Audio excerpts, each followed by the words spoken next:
4h06. Hoje, 8 de agosto, é o Dia Nacional de Combate ao Colesterol. E a gente sabe que a saúde do coração exige atenção o ano todo, né?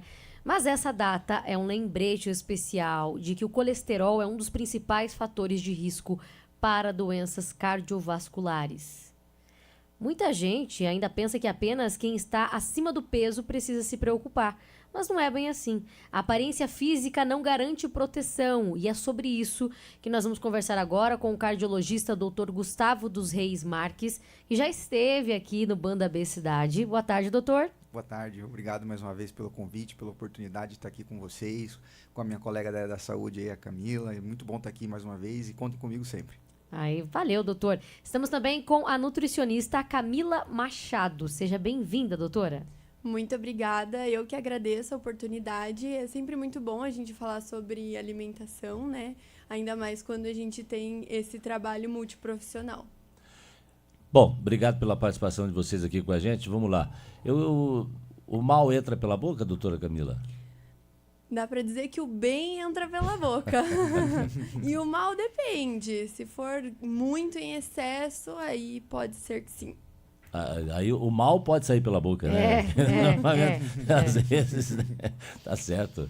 A alimentação é o equilíbrio que a gente precisa buscar, né? Eu acho que tudo que da nossa saúde depende da nossa alimentação, né, doutor Gustavo?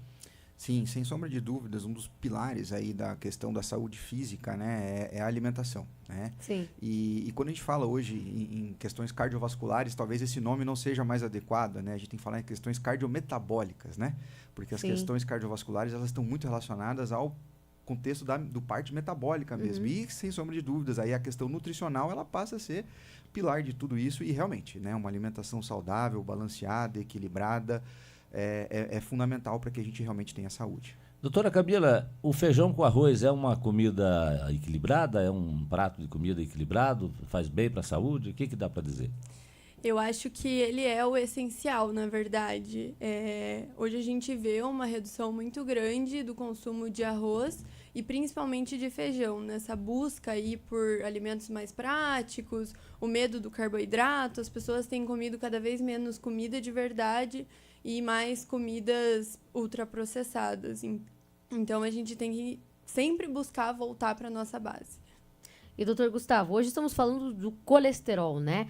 Primeiro, para quem está ouvindo entender, o que é o colesterol? Por que a gente tem que se preocupar quando ele está alto? Essa pergunta ela é muito boa e acho que a primeira coisa que a gente tem que desmistificar um pouco, o colesterol, ele não é ruim, tá? Ele é essencial para a vida, tá? Então, o colesterol, ele é parte das várias reações do nosso organismo que ele é fundamental na produção de hormônios, no revestimento das nossas células, sendo uma estrutura fundamental como se fosse a parede ali da nossa casa. Ele reveste os nossos neurônios. O problema do colesterol é quando ele está em desbalanço no organismo, seja porque está muito alto ou está muito baixo. Aí sim, isso pode acarretar problemas de saúde. E aí sim é que surge o contexto de ser um quadro muitas vezes silencioso, porque somente em fases mais avançadas é que começam a aparecer sintomas e a partir do surgimento de sintomas, os quadros avançados podem culminar com doenças graves. Mas o colesterol, ele é muito taxado como um vilão, mas muitas vezes a gente precisa esclarecer para as pessoas que ele é fundamental para a vida humana. Se eu fiz um exame de sangue, e eu fiz mesmo, e deu colesterol alto, devo me preocupar? Sim. Posso desenvolver doenças?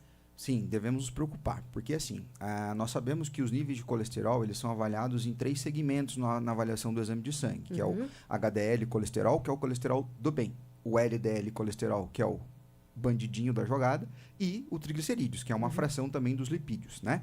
Então, qualquer variação desses marcadores, ele indica uma dislipidemia, que é o processo que você tem. Então, quando você tem uma alteração dos níveis de colesterol, a gente tem que tomar cuidado para saber qual é o nível de colesterol que você tem e, mais do que isso, a gente tem que saber colocar você dentro de uma classificação de risco de doenças cardiovasculares. Sim. Existe uma ferramenta da Sociedade Brasileira de Cardiologia que é muito interessante, que a gente pode fazer isso na frente do paciente ali, na internet mesmo, e junto com o paciente construir isso. Isso é muito importante, porque acho que o paciente entende e compartilha, inclusive, o tratamento e vai entender o ponto de chegada que a gente quer para os valores que ele precisa de acordo com o próprio paciente. Doutora Camila, e a gente, por meio da alimentação, consegue melhorar o nosso nível de colesterol? aumentar o bom, diminuir o mal? Sim, na verdade, acredito eu, e aí o Dr. Gustavo pode me corrigir, mas a base sempre vai ser a alimentação. Quando a gente não consegue, ali, às vezes por um fator genético ou já está muito alterado, aí, né, temos que entrar com a medicação. Mas a base sempre vai ser a alimentação. Então, uma alimentação minimamente processada, in natura, o arroz e feijão, igual você comentou, né? Comer mais vegetais, comer mais fibras, fazem com que a gente consiga reduzir esse colesterol do mal e aumente o colesterol do bem. E alguns alimentos realmente podem reduzir, como eu citei aqui, a água com chia, psyllium. Sim, na verdade, a gente tem que pensar em qual nutriente tem nesses alimentos, que no caso seriam as fibras, que ajudam nessa redução do colesterol LDL. Então, a chia, o psyllium, o farelo de aveia, os vegetais, né? Então, principalmente ali vegetais mais fibrosos, frutas com cascas, as leguminosas, que são os grupos dos feijões, feijão, lentilha, grão de bico, todos esses são ricos em fibras e eles ajudam muito na redução desse colesterol. Em contrapartida, gorduras insaturadas, gorduras boas, que a gente chama, né? Como a gordura do abacate, a gordura do azeite de oliva, a gordura das castanhas, numa porção controlada, ajudam a aumentar o colesterol HDL, que é o colesterol bom. Entendi. Doutor, e o magrão pode ter colesterol também, né? Ah, com certeza. A questão do colesterol, ela Não é só o gordinho, né? Não. A questão do colesterol, ela não envolve só uma questão de aparência, né? E por isso que é importante, como foi falado, a gente avaliar isso como um quadro. Só quero corrigir aqui a minha fala. Pode ter colesterol alto, pode ter colesterol, né, mal, tal, em excesso, é isso, né? Porque Isso, colesterol todo mundo tem, né? Exato. Todos nós temos. Se Todos a gente não nós tivesse, a gente não temos, estava né? aqui. Exatamente. Mas é isso. Olhar a aparência de um indivíduo não diz a saúde que aquele indivíduo tem, né? E um dos fatores mais importantes quando a gente fala, e eu comentei aqui sobre a questão cardiometabólica, hoje a gente não deve mais no consultório deixar de fazer uma análise de composição corporal do nosso paciente, porque isso vai dar para nós informações muito significativas em relação a vários aspectos da saúde desse indivíduo. E aí sim, o rastreio e a investigação, ela parte de uma premissa em que você tem que sempre avaliar a prevenção, né? E se você faz uma avaliação de colesterol rotineira num paciente que procura o médico antes do aparecimento de sintomas ou de doenças estabelecidas, você já faz esse trabalho. Você pode sim encontrar, e mesmo indivíduos que têm uma aparência magra, níveis elevados de colesterol. Porque é uma coisa importante, né? O colesterol, 30% mais ou menos dele vem da dieta. Mas em torno de 70% a gente produz. Então, por isso que muitas vezes a alimentação ela sempre vai ser a base do tratamento. Então, a doutora Camila sempre vai ter que estar junto com a gente para conseguir controlar o colesterol. Mas, ao mesmo tempo, quando existe um determinante que a gente sabe que 70% do nosso colesterol é produzido pela gente mesmo, a gente já começa a entender que um indivíduo magro pode ter colesterol alto. Entendi. E, doutor, se uma pessoa chega no seu consultório hoje e fala, tô com colesterol alto, o que eu tenho que fazer, doutor? Bom, essa é a grande pergunta que todo mundo se faz, né? Então, é aquilo que eu falei. A avaliação médica, a gente classificou o risco desse paciente. A partir desse risco, a gente vai ter a meta que a gente precisa chegar de tratamento. E a partir dessa meta, dependendo do que o paciente apresenta, ela vai ser mais ou menos agressiva no sentido de controle do colesterol. Então, um indivíduo que às vezes precisa de um controle mais brando, a gente vai intensificar a base do tratamento, que é a mudança dos estilos de vida, a prática de atividade física, uma alimentação controlada, e intensificar isso e fazer todas as medidas que levam o indivíduo a conseguir alcançar esse processo. Porém, quando o indivíduo tem níveis muito importantes de elevação do colesterol, dos triglicerídeos, enfim, e isso leva uma necessidade de metas agressivas de tratamento, aí, como a doutora Camila também já comentou, a gente já começa a ter necessidade da introdução de medicamentos para controle de colesterol. Então, isso, basicamente, o nível de colesterol depende do risco do paciente, quando a gente avalia ele. Doutora Camila, qual é a dica para uma boa alimentação? Uma alimentação saudável? Voltar para a base. Então, parar de pensar que a alimentação saudável é aquela coisa fitness, um monte de produtinho zero caloria, que tá cheio cheio de aditivo químico e voltar para aquela alimentação que a gente tinha lá atrás. Tipo aquela barrinha de Tipo cereal, barrinha, assim, diet. Então, hoje a gente vê aí barrinha de cereal, snacks proteicos, snacks zero. Hoje em dia, a Opa, não sei se pode falar marca, né? Aquele refrigerante famoso. Refrigerante zero, né? Então, esses são cheios de aditivos químicos, apesar de não conter calorias. A base não deve ser por aí. Uma alimentação saudável, ela é uma alimentação variada, ou seja, com variação de frutas, variação de vegetais, variação de leguminosas, com carboidratos, mas não carboidratos refinados. Carboidratos ali, a base, arroz, batata, o próprio macarrão, só que dentro de um prato, né, variado. Então, que vai ter uma fonte proteica, que vai promover saciedade, que vai ter a fibra, que vai ter alguns condimentos importantes, né, para agregar sabor e manter essa adesão a longo prazo. Então, a dica principal é: faça algo que você consiga manter no longo prazo, porque é uma coisa para a vida. Não é uma coisa que a gente vai fazer 1 mês, 2 meses. É uma coisa que a gente vai manter até a morte, né? Sim. Eu ouvi outro dia, já faz tempo, já numa entrevista ainda na TV, a nutricionista falou assim, faça um prato colorido. Isso. O que seria um prato ideal? O prato colorido, né? O que é o tomate, a beterraba, o alface, mais ou menos isso, não? A maionese. Não, acho que a maionese de vez em quando, com molho né? vermelho.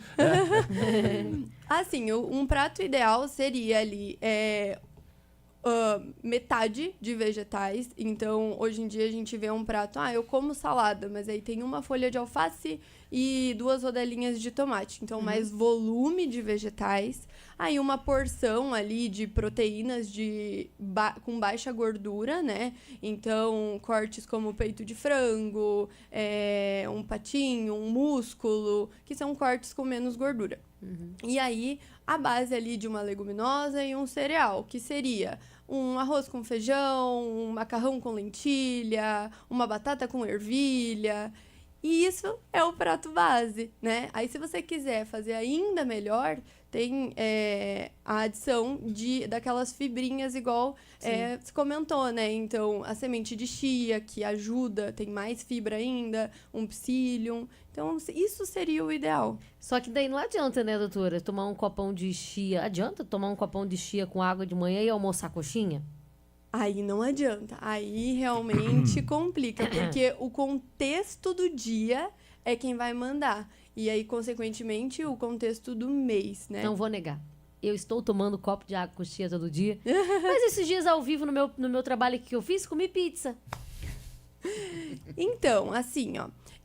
Eu gosto de pensar que uma pizza, uma coxinha, elas fazem parte da nossa vida. A gente não precisa excluir, mas a gente também tem que controlar o consumo. Então, uma pizza dentro de um contexto de uma semana inteira que foi legal, não vai ser um problema. Agora, uma pizza nem que uma é coxinha frequente... também, né? Exato. Uma pizza que é frequente, uma coxinha que é frequente...